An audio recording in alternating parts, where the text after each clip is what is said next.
नमस्कार दोस्तों। तो आपका हमारे चैनल पर फिर से स्वागत है। तो आज की हमारी कथा है भगवती तुलसी जी की कथा। तो एक बार भगवान शिव जी ने अपने तेज को समुद्र में फेंक दिया था। उससे एक महातेजस्वी बालक ने जन्म लिया। यह बालक आगे चलकर जालंधर के नाम से पराक्रमी दैत्य राजा बना। इसकी राजधानी का नाम जालंधर नगरी था। दैत्यराज कालनेमी की कन्या वृंदा का विवाह जालंधर से हुआ। जालंधर महाराक्षस था।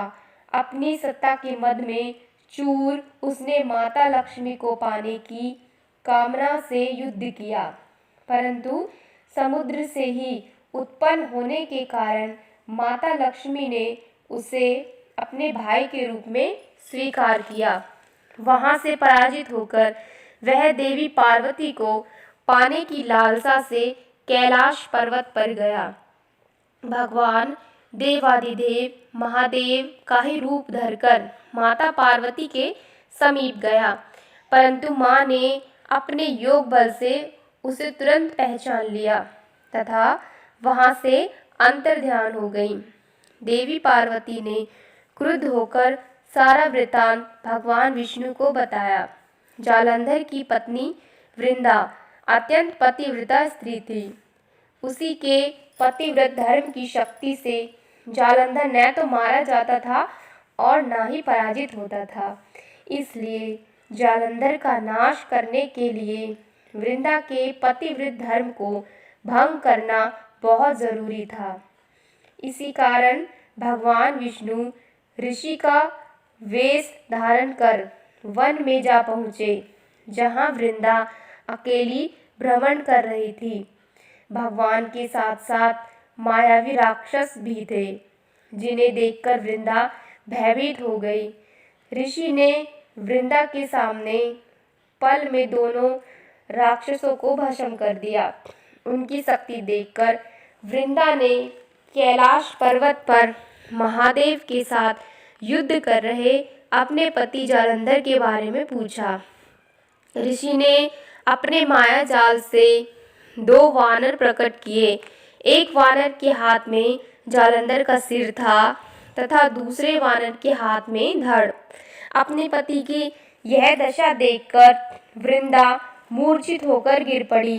होश में आने पर उन्होंने ऋषि रूपी भगवान से विनती की कि वह उसके पति को जीवित करे।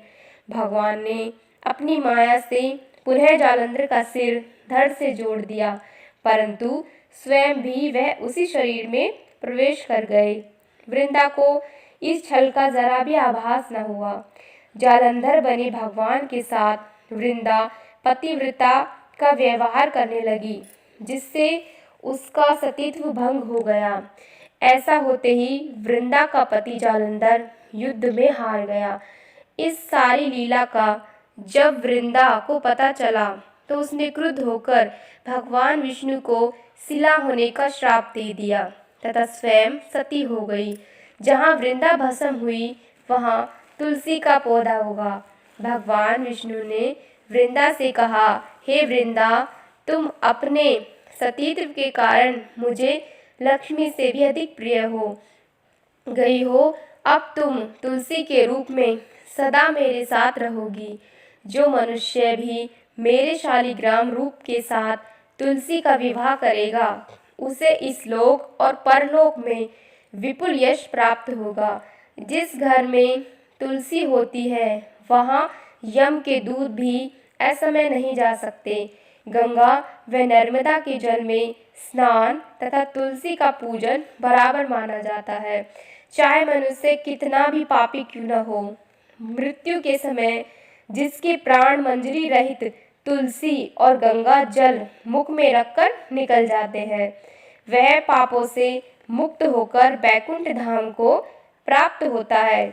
जो मनुष्य तुलसी व आंवलों की छाया में अपने पितरों का श्राद्ध करता है, उसके पितर मोक्ष को प्राप्त हो जाते हैं।